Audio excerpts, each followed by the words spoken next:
ที่เขาไปเล่นกันย้อนยุคอะที่มีตุ้ยแล้วก็มีเมียหลายคนคุณคะมันมีอยู่วันหนึ่งมีคนกลุ่มหนึ่งมาดูทำให้พวกเขาตั้งใจเล่นเป็นพิเศษค่ะ โอ้ยผีอะค่ะ แป้งพันสะชนค่ะคุณก็ใส่ชุดไทยนะเรื่องนี้นะก็ต้องถ่ายเรือนไทยอยุธยาไงคือมาเต็มอะค่ะอาจนี้นะพี่ตุ้ยวันนั้นนี่นักแสดงคึกคักเป็นพิเศษ Energy มาค่ะคุณไม่ใช่ว่าเจอผีกลางวันแสกๆนะคะมีคนมาดูงานไหนอะเขาไหนอะมาดูงานอะไหนอะนี่เหรอฝรั่งเหรอโอ้ฝรั่งจริงๆแล้วฝรั่งได้เลยเหรอโอ้ฝรั่งมาดูงานเราไม่อยากให้แบบเสียชื่อประเทศเล่นใหญ่เลย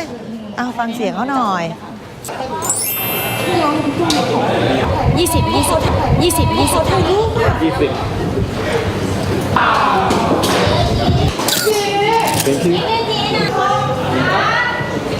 ๋ยวพิเศษนะขอบคุณค่ะขอบคุณค่ะสอนเป็นเจ้าบ้านที่ดี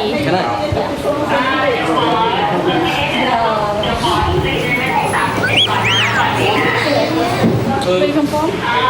เลย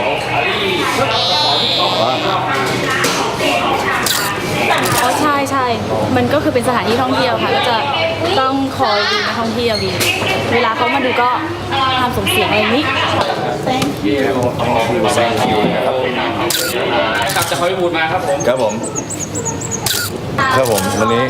ฝรั่งมาเต็มเลยครับเอาพริกเกลือมาด้วยนะครับจะเฉาะกินกันแล้วนะฮะคุณตุ้ยค่ะคุณไม่ไหวตลกเฮ้ยแต่คนนั้นหล่อดีเนี่ยงานดีโอ้อยากจะเขาฉากอะไรกันไม่ถ่ายกับผีล่ะฝรั่งอ่ะโอ้ยเจอผีไทยเข้าไปผีฝรั่งอ่ะเงือบอ่ะบอกเลย